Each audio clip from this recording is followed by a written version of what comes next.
यशवा मसीह में मेरा आप सबको शबह शलोम। और आए हम इजराइल के लिए, यरूशलेम के लिए प्रार्थना करें कि मेरा यहोवा अब्बा इजराइल को, यरूशलेम को शलोम की आशीषें दे और इजराइल की जो खोई हुई भेड़ें हैं वो यशवा मसीह के नाम से बचाई जाएं। और यहोवा इजराइल का, यरूशलेम का, यहूदियों का और जहां जहां मसीह लोग उन सबका उद्धार करे, उन सबको शलोम की आशीषें दे यशवा मसीह के नाम से, आमीन। तो प्रिय चीजों, आज हम अपने विषय को शुरू करने जा रहे हैं और आज का जो हमारा विषय है वो है यहोवा की करुणा सदा की है। यहोवा की करुणा सदा की है। आज जो विषय के ऊपर हम अपना ध्यान केंद्रित करेंगे कि यहोवा की करुणा सदा की, आज उसकी करुणा के ऊपर, उसकी दया के ऊपर, उसके अनुग्रह के ऊपर हम अपना ध्यान केंद्रित करेंगे। और सच में जब आज आप दया को समझेंगे, करुणा को समझेंगे, तो आप जानेंगे कि सच में यहोवा कितना अनुग्रह से भरा हुआ, दया से भरा हुआ है और उसकी कृपा दृष्टि, उसकी करुणा किन लोगों के ऊपर बनी रहती है और कौन से ऐसे लोग हैं जो उसकी करुणा से बाहर हो जाते हैं। प्रिय जीजो, तो इब्रानी भाषा में जब हम इस वचन को देखते हैं, तो जब आप भजन संहिता 136 अध्याय उसके पहले वचन को पढ़ते हैं, क्योंकि आज का जो विषय है उसकी शुरुआत हम भजन संहिता 136 अध्याय उसके पहले वचन से करते हैं। वहां पर लिखा है कि यहोवा का धन्यवाद करो क्योंकि वह भला है और उसकी करुणा सदा की है। उसकी करुणा सदा की है।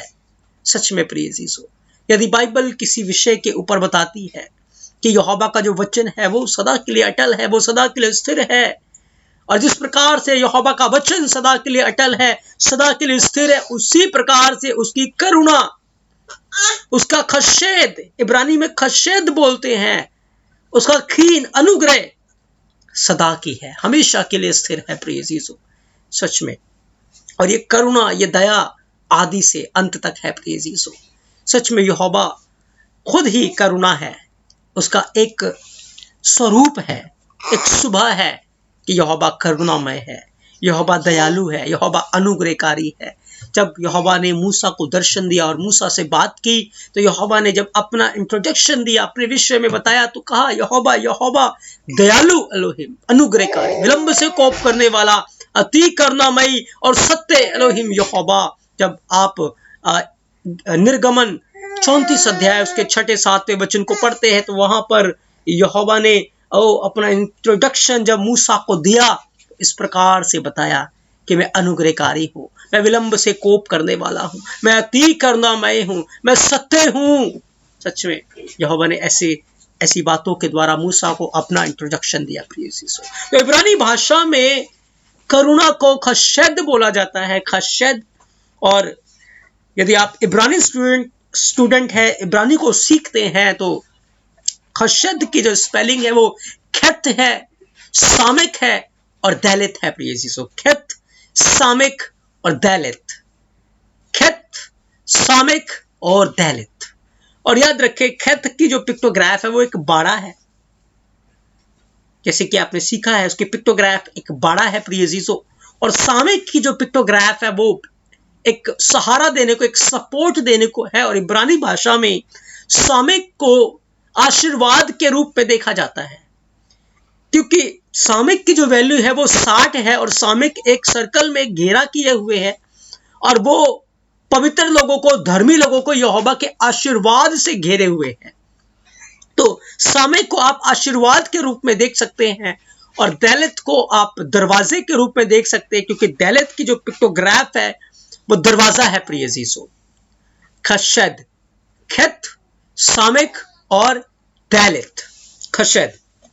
अब ये हमें एक भेद, एक प्रकाशन खोल कर देता है कि यहोवा की जो करुणा है वो हमारे लिए 3 कामों को करती है। प्रिय जीसो, यहोवा की करुणा, जो यहोवा की करुणा से घिरे रहते हैं, जो यहोवा की दया से घिरे रहते हैं, जो यहोवा के अनुग्रह से घिरे रहते हैं, उसकी करुणा से घिरे रहते हैं, उसकी करुणा हमारे लिए 3 कामों को करती है।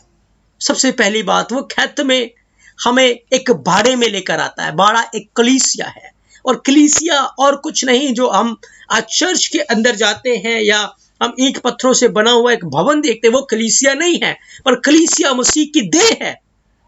चाहे आप पाकिस्तान में हो, चाहे आप भारत के किसी कोने में हो, चाहे दुनिया के किसी कोने में हो, आप सब मसीह में एक चर्च हैं, एक कलीसिया है, और उस कलीसिया की जो अगुवाई है वो यीशुआ मसीह करते हैं। उस कलीसिया का जो लीडर है, उस कलीसिया का जो अगुवा है, उस कलीसिया का जो पास्टर है, वो यीशुआ मसीह है। प्रिय चीजों, तो कलीसिया यानी कि यीशु मसीह के साथ जुड़ना, यीशु मसीह में आना, एक ऐसे बाड़े में आना है जिस बाड़े के अंदर आप सुरक्षित है। कोई आपको टच नहीं कर सकता, यीशु मसीह के देह को कोई छू नहीं सकता, यीशु मसीह की आंखों को कोई छू नहीं सकता, कोई टच नहीं कर सकता। तो खैत में जो कि खशेद के 3 लेटर है, फर्स्ट लेटर के अंदर हम ये भेद उजागर होता है कि यहोवा हमें कलीसिया में लेकर आता, हमें यीशु मसीह के देह के साथ जोड़ता है, उसकी करुणा हमें यहोवा के देह के साथ जोड़ती है। वो हमारे पापों का उद्धार करता है, पापों को क्षमा करता है, गुनाहों को खत्म करता है और अपने लहू से धोकर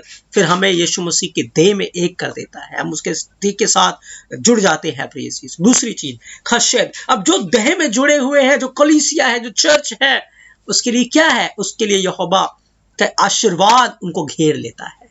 जब आप गिनतियां 6 अध्याय 24, 25, 26 वचन को पढ़ते, वहां लिखा है यहोवा तुम्हें आशीष दे, यहोवा तुम्हारी रक्षा करे, यहोवा अपने मुख का प्रकाश तुम पर चमकाए, तुम पर अनुग्रह करे, यहोवा अपना मुख तुम्हारी ओर करे और तुम्हें शांति दे। ये आशीर्वाद है यहोवा का। और उस कलीसिया, जो कलीसिया यीशु मसीह के लहू के द्वारा धुली हुई है, जो कलीसिया यीशु मसीह के साथ उसके देह में जुड़ी हुई है, वो कलीसिया यहोवा के आशीर्वाद से भर जाती है। प्रिय चीजों, यहोवा के आशीर्वाद से वो घेर ली जाती है, उसको कवर किया जाता है सामयिक में। प्रिय चीजों, और याद रखिए, जो कलीसिया में जुड़े हुए हैं, जो यीशु मसीह के देह में जुड़े हुए हैं, जो यहोवा की आशीर्वाद से घिरे हुए हैं, उनके लिए एक दिन स्वर्ग का मार्ग खोल दिया जाएगा। दलित स्वर्ग का दरवाजा है, और उन्हीं लोगों के लिए एक दिन स्वर्ग का द्वार खोल दिया जाएगा। और जब द्वार खुलेगा तो प्रिय चीजों, हम यीशुआ मसीह का दर्शन पाए,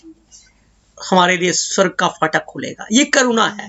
तो यहोवा की करुणा हमारे लिए क्या करती है? यहोवा की करुणा हमें चर्च के साथ जोड़ती है, हमें कलीसिया में जोड़ती है, हमें यहोवा के देह के साथ जोड़ती है। यहोवा की करुणा हमें आशीर्वाद से घेर लेती है, यहोवा की शखाना से, यहोवा के आशीर्वाद से हमें घेरती है, और यहोवा की करुणा हमारे लिए स्वर्ग के दरवाजों को खोल देती है। प्रिय चीजों, स्वर्ग का फाटक हमारे लिए खोलती है। तो सच में यहोवा की करुणा के अंदर अगर आप देखें, हमारा पूरा छुटकारा है, हमारा उद्धार है। इसी अनुग्रह के द्वारा, इसी करुणा के द्वारा यहोवा ने यीशु मसीह में हमारा उद्धार किया है। जब आप वचन को पढ़ते हैं, जब सारी पृथ्वी गुनाह से भरी हुई थी, पाप से भरी हुई थी, उस समय यहोवा की जो करुणा है वो पूरी मानव जाति से उठ चुकी थी, क्योंकि पूरी मानव जाति जो है वो पाप से भर चुकी थी, वो गुनाह से भर चुकी थी और बुराई से लौलीन थी। और यहोवा की जब करुणा लोगों से ऊपर से हट गई तो फिर लोग नाश की ओर बढ़ने लगे। प्रिय जीसो, आज भी क्या होता है? जिस व्यक्ति के से यहोवा की करुणा हट जाती है, वो मौत की ओर बढ़ना शुरू कर देता है, वो नाश की ओर बढ़ना शुरू कर देता है। प्रिय जीसो, क्या हुआ था? नूह उस समय अकेला ही पूरी पृथ्वी के ऊपर एक धर्मी प्राणी था, और नूह के ऊपर यहोवा की करुणा बनी हुई थी, यहोवा के अनुग्रह की दृष्टि नूह के ऊपर थी। लिखा है, जब आप उत्पत्ति 6 अध्याय 8-9 वचन को पढ़ते हैं तो लिखा है, यहोवा के अनुग्रह की दृष्टि नूह पर बनी रही। क्यों नूह के ऊपर बनी रही? क्योंकि नूह की वंशावली ये है, नूह धर्मी पुरुष था, अपने समय के लोगों में खरा था, और नूह यहोवा के साथ साथ चलता था। प्रिय चीजों, ये क्वालिटी, ये गुण नूह के अंदर थे, जो कि सारी मानव जाति के ऊपर, जो पृथ्वी के ऊपर थे, उनके ऊपर ये, उनके पास ये गुण नहीं थे, क्योंकि वो सारे करप्ट हो चुके थे, वो सारे पाप के अंदर लौलीन हो चुके थे, और यीशु मसीह की दया से, उसकी करुणा से दूर चले गए थे, इसीलिए वो नाश की ओर बढ़ रहे थे। लेकिन नूह अपने समय में धर्मी था, यहोवा के साथ साथ चलता था, वो खरा था अपने समय के लोगों में। और प्रिय जीसो, क्या हुआ? जब सारी पृथ्वी नाश हो गई जल प्रलय के द्वारा, लेकिन नूह के लिए यहोवा ने क्या किया? नूह को यहोवा ने अपनी वाचा दी, अपने साथ उसको जोड़े रखा, और नूह के लिए एक किश्ती को तैयार करने के लिए कहा प्रिय यीशु। जो किश्ती एक बाड़ा था जिसके अंदर नूह रहकर सुरक्षित था प्रिय यीशु, और नूह उस किश्ती के अंदर रहकर उस जल प्रलय से बच गया प्रिय यीशु। यहोवा की करुणा उस समय नूह को बचा रही थी। आज भी मुझे और आपको यदि कोई बचाता है तो वो यहोवा की करुणा है। यदि उसकी करुणा हम पर ना हो तो हम कभी भी नहीं बचे रह पाएंगे। पर याद रखें, उसकी करुणा किन लोगों के ऊपर बनी रहती है? जो उसके प्रति ईमानदार रहते हैं, जो यहोवा की आज्ञाकारी में रहते हैं, जो यहोवा को प्रेम करते हैं, जो यशवा मसीह को सारे मन से, सारे प्राण से और सारी सामर्थ्य से मोहब्बत करते हैं, उनके ऊपर ही यहोवा की करुणा बनी रहती है प्रिय यीशु। नूह के लिए क्या हुआ? एक बाड़े का इंतजाम किया गया। वो बाड़ा एक जहाज के रूप में हम देखते हैं। फिर यहोवा की आशीर्वाद उसको दिया कि फूलो फलो और पृथ्वी में भर जाओ। आशीर्वाद से नूह को प्रिय चीजों घेर लिया गया, और उसके लिए एक वाचा यहोवा ने ठहराई, और यहोवा ने नूह के लिए स्वर्ग के द्वारों को खोल दिया कि नूह जब भी इस दुनिया को छोड़ेगा वो स्वर्ग के राज्य में हमें मिलेगा। स्वर्ग में नूह है प्रिय यीशु। यहोवा आपको आशीष दे। ये पहला व्यक्ति हम देखते हैं। उस समय एक उदाहरण के रूप में नूह हमारे लिए जो यहोवा की करुणा से घिरा हुआ था। जब आप मूसा के विषय में पढ़ते हैं, मूसा के विषय में लिखा हुआ है निर्गमन 33 अध्याय 17 वचन में, यहोवा ने मूसा से कहा, मैं काम भी जिसकी चर्चा तूने की है करूंगा, क्योंकि मेरे अनुग्रह की दृष्टि हो तेरे ऊपर है और तेरा नाम मेरे चित्त में बसा हुआ है। मूसा यहोवा का फेवरेट था। मूसा के ऊपर यहोवा के अनुग्रह की दृष्टि थी, उसकी करुणा मूसा के ऊपर थी। क्यों? क्योंकि मूसा अपने समय के लोगों में खड़ा था। मूसा भी अपने समय के लोगों में यहोवा के साथ चलता था। जब सारी इजरायली कौम ने बछड़ा बनाकर पाप किया, सारी इजराइल कौम ने गुनाह किया, तो प्रिय जीसो मूसा उस समय यहोवा की हजूरी में था। मूसा प्रायश्चित कर रहा था। मूसा लोगों के गुनाहों के कारण तौबा कर रहा था, और यहोवा ने बताया मेरे अनुग्रह की दृष्टि तुझ पर है। और जब मूसा इस बात को कहता है कि यहोवा मेरे प्राण ले ले, तो यहोवा कहता है मैं तेरे प्राण नहीं ले सकता। क्यों? क्योंकि मेरे अनुग्रह की दृष्टि तुझ पर है, मेरी करुणा तेरे ऊपर है। याद रखिए, उसकी करुणा हमारे लिए बड़ा है, जो हमें नुकसान होने से बचाती, मौत से बचाती है। प्रिय यीशु, यहोवा का आशीर्वाद मूसा के ऊपर था। यहोवा ने मूसा के लिए द्वार खोला था स्वर्ग के लिए। लेकिन याद रखिए, जब मूसा पाप में गया, जब मूसा गुनाह में गया, जब मूसा ने पाप किया, उसने जब यहोवा की आज्ञा का उल्लंघन किया, तो उस समय क्या हुआ प्रिय यीशु? उस समय मूसा ने उस करुणा को खोया, जो करुणा उसको कनान देश में लेकर जाने पर थी। उस करुणा को उसने लॉस्ट किया, और यहोवा ने कहा तूने मेरे विरुद्ध पाप किया है, अब तू कनान में नहीं जाएगा। प्रिय यीशु, याद रखे प्रिय यीशु, ये करुणा है जो हमारा उद्धार करके हमें यहोवा के राज्य में लेकर जाएगी। लेकिन इस करुणा में बने रहने के लिए, इस दया में, इस अनुग्रह में बने रहने के लिए हमें बहुत यहोवा से डरना है। यीशु मसीह का भय अपने जीवन में रखना है। क्योंकि यदि हम गुनाह में लगातार जीवन बिताएंगे, पाप में जीवन बिताएंगे, बुराई में जीवन बिताएंगे, तो याद रखें उसकी करुणा को अपने जीवन से खो देंगे। प्रिय यीशु, आज बहुत सारे लोग ये उपदेश देते हैं हम अनुग्रह के अधीन है, करुणा के अधीन है, हम गुनाह कर सकते हैं, पाप कर सकते हैं, फिर भी यहोवा की दया हमारा उद्धार करेगी, हमें बचाएगी। रॉन्ग टीचिंग है, गलत शिक्षा है, और लोग आज नाश की ओर बढ़ रहे हैं। याद रखें प्रिय यीशु, जब हम जानबूझकर बार बार पाप करते रहते, गुनाह करते रहते हैं, तो उसकी करुणा को खो देते हैं। प्रिय यीशु, हम जितनी बार गुनाह करेंगे उतनी बार उसकी करुणा को खोएंगे। लेकिन याद रखें, जब आप सच्चा पश्चाताप करके, सच्चा मन फिराकर यहोवा के पास आएंगे, यीशु मसीह के पास आएंगे, तो वापस उसकी करुणा हमें घेर लेगी, वापस उसकी दया हमारा उद्धार करेगी, वापस उसकी करुणा हमें घेरे रहेगी। प्रिय यीशु, ये हमने मूसा के जीवन को देखा है, अब हम अयूब के जीवन को भी देखेंगे। अयूब के जीवन को अगर आप देखें तो अयूब 10 अध्याय 12 वचन कहता है, तूने मुझे जीवन दिया और मुझ पर करुणा की है, तेरी चौकसी से मेरे प्राण की रक्षा हुई है। सच में यहोवा की करुणा अयूब के ऊपर थी। तभी जब शैतान अयूब का नुकसान करने के लिए आया, तो उसने बताया कि अयूब के चारों ओर एक बाड़ा है, जिस बाड़े को शैतान क्रॉस नहीं कर पा रहा था। वो चाहकर भी उसका नुकसान नहीं पहुंचा पा रहा था। याद रखे, आपकी करुणा, यहोवा की करुणा कलीसिया के ऊपर है, कहाल के ऊपर, चर्च के ऊपर है, और दुष्ट कहाल को, कलीसिया को टच नहीं कर सकता। प्रिय यीशु, इब्रानी भाषा में कलीसिया को कहाल बोलते हैं, उसको टच नहीं कर सकता, उसको छू नहीं सकता। प्रिय यीशु, लेकिन जैसे ही अयूब के जीवन के ऊपर यहोवा की करुणा थी, और जब कुछ समय के लिए उसकी करुणा हटी, तो उसकी हालत हम देखते हैं क्या हुआ। प्रिय यीशु, लेकिन उसकी करुणा ने अयूब के प्राणों की रक्षा की है। और ये क्यों था? क्योंकि अयूब जो है अपने समय के लोगों में खरा था, सीधा था, और यहोवा का भय मानता था, बुराई से दूर रहता था। जब आप अयूब 1:1 को पढ़ते हैं, प्रिय यीशु, ये 3 उदाहरण हमारे जीवन के सामने हैं। यहोवा की करुणा किस प्रकार से हमारा उद्धार करती है। यहोवा की करुणा हमें चर्च से जोड़ती, हमें कलीसिया से जोड़ती है। यहोवा की करुणा हमें आशीर्वाद से घेर लेती है। यहोवा की करुणा हमारे लिए स्वर्ग का दरवाजा खोल देती है। उसकी करुणा, प्रिय यीशु, उसकी मर्सी, उसकी दया हमारे जीवन के लिए है। सच में मुझे और आपको उसकी करुणा में बने रहना है, मुझे और आपको उसकी दया में बने रहना है। और ये दया, ये करुणा तभी बनी रहेगी जब हम यहोवा का भय मानेंगे, यीशु मसीह का डर रखेंगे अपने जीवन में, और बुराई से दूर रहेंगे, आज्ञाकारी से दूर रहेंगे, गुनाह से दूर रहेंगे। यही करुणा हमारे लिए स्वर्ग के फाटक को, दरवाजे को खोल देगी। लेकिन जो करुणा से बाहर है, उनके लिए फाटक नहीं खुलेंगे, उनके लिए दरवाजे नहीं खुलेंगे। मैं आपको एक बात आपको बताना चाहता हूँ, हम उसी में हमें आए हुए हो सकता है काफी साल हो गए हो, 5 साल, 10 साल, 20 साल भी हो गए हो, लेकिन मैं आज बहुत सारे लोगों से ये कहते सुनता हूँ कि जहां पर हम पहले थे, आज भी हम वहीं पर हैं।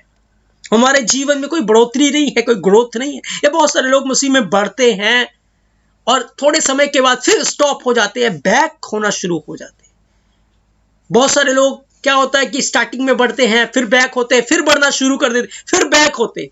ऐसा क्यों होता है? करुणा। क्योंकि जब हम करुणा को खोते हैं, हम करुणा का तिरस्कार करते हैं, हम करुणा का आदर नहीं करते, तो याद रखिए ये बातें हमारे जीवन में शुरू होना चाहते हैं। हम बाइबल से उदाहरण देखेंगे। दाऊद यहोवा का फेवरेट था, उसके मन के अनुसार था, और यहोवा ने हर प्रकार की आशीर्वाद से दाऊद को तृप्त किया था। प्रिय यीशु, दाऊद राजा था और यहोवा ने सब कुछ दिया। यहोवा की करुणा दाऊद के ऊपर थी। प्रिय यीशु, और दाऊद यहोवा की करुणा के लिए हमेशा धन्यवाद देता था, थैंक्सफुल था। और उसने बाइबल के अंदर बहुत कुछ यहोवा की करुणा के विषय में लिखा। प्रिय यीशु, बहुत कुछ लिखा उसने। लेकिन यहोवा की करुणा ने दाऊद को बाड़े में रखा था और आशीर्वाद से घेरे हुए था। स्वर्ग का फाटक उसके लिए खुला था। ये सारी बातें दाऊद के साथ हो रही थी। दाऊद बहुत ही ज्यादा यहोवा के प्रति समर्पित था। लेकिन एक दिन उसके जीवन में एक गुनाह ने दस्तक किया। जैसे ही गुनाह ने बेल बजाई, पाप ने घंटी बजाई, दाऊद ने तुरंत गुनाह के लिए अपने दिल के दरवाजों को खोल दिया। और जैसे ही उसने दरवाजों को खोला, क्या हुआ? गुनाह एंटर कर गया। गुनाह उसके मन के अंदर आ गया, गुनाह उसकी आंखों में आ गया, गुनाह उसके हृदय में आ गया, और उसने यहोवा के विरोध में बड़ा पाप किया। और जैसे ही उसने यहोवा के विरोध में बड़ा पाप किया, यहोवा की करुणा का उसने तिरस्कार किया, वो यहोवा की दया से हटा, यहोवा की करुणा से हट गया। और जब आप भजन संहिता 51 उसका 1 और 2 वचन को पढ़ते हैं, तो बताता है कि हे एलोहिम यहोवा, अपनी करुणा से मुझ पर अनुग्रह कर, अपनी बड़ी दया से मेरे अपराधों को मिटा दे, मुझे भली भांति धोकर मेरा धर्म दूर कर, और मेरा पाप छुड़ा कर मुझे शुद्ध कर। क्योंकि इस समय दाऊद करुणा से भटक चुका है, गुनाह करके। प्रिय यीशु, इतना आशीषित बंदा जिसके पास सब कुछ था, वरन बहुतायत से था, लेकिन जैसे ही उसने पाप किया, उसने क्या पाप किया? उसने व्यभिचार किया। व्यभिचार करने के बाद उसके पति को मरवा डाला। इतना बड़ा गुनाह किया उसने यहोवा के विरोध में।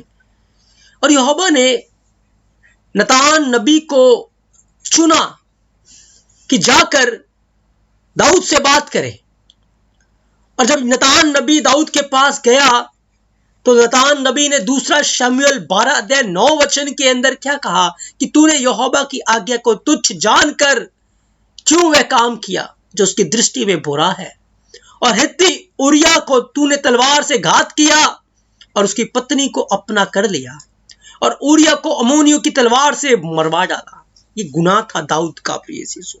दाऊद के पास सब कुछ होने के बावजूद भी उसने इस पाप को किया, उस गुनाह को किया, और यहोवा की करुणा से वो फिरा है, यहोवा की दया से वो हटा, प्रिय यीशु। अब उसने तौबा की, उसने क्षमा मांगा, तो क्या उसको तुरंत क्षमा मिल गई? उसको पाप मिल गया? नहीं प्रिय यीशु, यहोवा ने उसको माफ कर दिया, लेकिन जो उसने पाप किया था उसकी सजा उसको शरीर में भुगतनी पड़ी। और क्या सजा उसको मिली?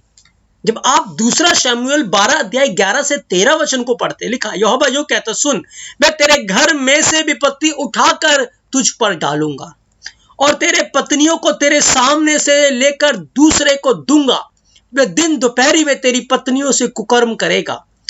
तूने तो यह काम छिप कर किया है, परंतु वह सब इजरायलियों के सामने दिन दोपहरी में यह काम करेगा। तब यहोवा ने दाऊद ने नतान से कहा, मैंने यहोवा के विरोध में पाप किया है। और नतान ने बताया कि यहोवा ने तेरे पाप को तो क्षमा किया, लेकिन विपत्ति से तू नहीं बचेगा। जो विपत्ति तूने पाप किया उसकी सजा तुझे भुगतनी पड़ेगी। तूने करुणा को खोया है, और जब करुणा यहोवा की हटी, बाड़ा दाऊद के जीवन से हट गया, बाड़ा हट गया। और जैसे ही बाड़ा हटा, अब शलोम दाऊद का ही बेटा था, और जब दाऊद के बेटे ने क्या किया? अपने ही भाई को घात किया, अपने ही बाप के विरोध में उसने राजद्रोह की घोषणा की, और दाऊद को महल छोड़कर भागना पड़ा। बाड़ा दाऊद के जीवन से हटा, और तलवार के भय से, अपने ही बेटे के डर के मारे उसको मारे मारे फिरना पड़ा, मारे मारे फिरना पड़ा। प्रिय यीशु, क्या हुआ? दाऊद भागा और एक जतून के पहाड़ के ऊपर चढ़कर रोने लगा, बिलखने लगा। उसके साथ उसके लोग थे, वो भी बिलख रहे थे, रो रहे थे, खूब पश्चाताप करा, खूब रो रहा है। लेकिन जो शरीर में बोया था वो तो अब काटना, करुणा से वो हट गया। प्रिय यीशु, क्या हुआ? अब शलोम राजा बन गया। राजा दाऊद अब मारे मारे फिर रहा है, जंगलों में धक्के खा रहा है, भाग रहा अपने प्राणों को बचाने के लिए। 3 महीने तक भाग रहा था वो। अब शलोम राजा बन गया, और 10 रखेलियों को, अपनी बीवियों को वो राजमहल में छोड़कर गया था। उनके साथ उसने छत के ऊपर एक टेंट लगाकर उनके साथ व्यभिचार किया, कुकर्म किया, और सब इजरायलियों ने इस बात को देखा। क्या किया? जो काम दाऊद ने किया था छुपकर, उसके ऊपर जब विपत्ति आई तो खुलेआम किया गया। तलवार के डर से वो भागता रहा अपने ही बेटे से। राजा के पद, राजा की जो धन दौलत थी, सारा राजपाट था, सब कुछ दाऊद से छिन गया यहोवा से। जब हम विद्रोह करते हैं, जब हम उसके आज्ञाओं को तुच्छ जानते हैं, हम पाप करते हैं प्रिय यीशु, तो करुणा हमारे जीवन से थोड़े समय के लिए हट जाती, जब तक हम फिर नहीं आते।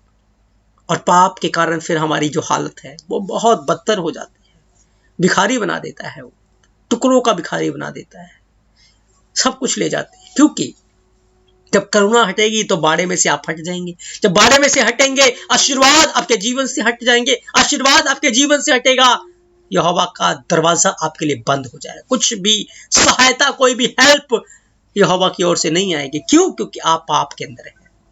और बहुत जरूरी है उस समय भी तौबा करके वापस फिरना, रिपेंट करना और यहोवा की ओर फिरना, ताकि जो आशीर्वाद, जो बाड़े को हमने खोया है, उसको दोबारा प्राप्त करें। लेकिन याद रखें, सजा तो हमें काटनी पड़ेगी। जो शरीर में बोया है वो जरूर मिलेगा प्रिय अजीजों। इसीलिए सावधान, यहोवा का डर अपने जीवन में रखे, यहोवा का भय अपने जीवन में रखे, और बुराई से दूर रहे, उसकी करुणा से घिरे रहे, उसकी दया में बने रहे, धर्मी बने रहे, पवित्र बने रहे, आज्ञाकारी में रहे, वचन की पालना करें।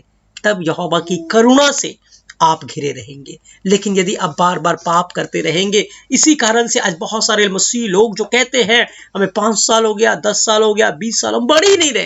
क्यों नहीं बढ़ रहे? क्योंकि बार बार पाप कर रहे हैं, बार बार गुनाह कर रहे हैं, और गुनाह करने के कारण बार बार हमारे ऊपर सजा आ रही है। जो कुछ भी हमने जोड़ा है वो सब कुछ चिड़िया उड़ा कर ले जाती है। हम छेद वाली थैली में डालते जा रहे हैं, गिरता जा रहा है। क्यों? क्योंकि गुनाह कर रहे हैं, पाप करके हम अपने लिए एक बड़ी मुसीबत को मोल ले रहे हैं।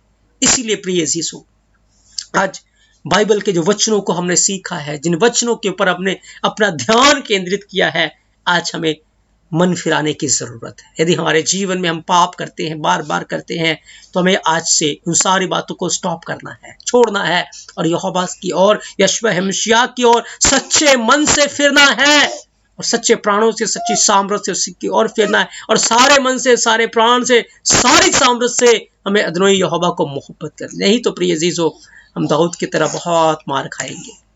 दाऊद का बेटा भी मर गया, सच में हम बहुत मार खाएंगे। इसीलिए जब यहोवा करुणा करता है तो सब कुछ देता है, लेकिन जब जो इंसान उसके विरोध में बगावत करता है, पाप करता है, उसे सब कुछ ले लेता है, सब कुछ वो खो बैठता है प्रिय अजीजों।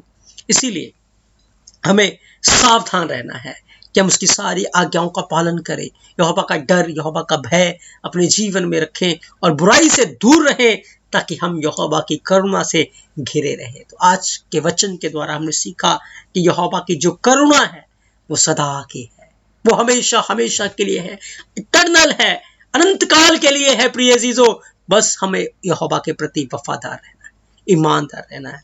याद रखें, कोई इंसान हमारा कुछ नहीं बिगाड़ सकता, कोई इंसान हमारा कुछ नहीं ले सकता, लेकिन हमारे ही पाप कहीं ना कहीं हमारी चीजों को चुरा रहे हैं, हमारी आशीषों को खत्म कर रहे हैं, हमें खा रहे हैं टिड्डियों के समान।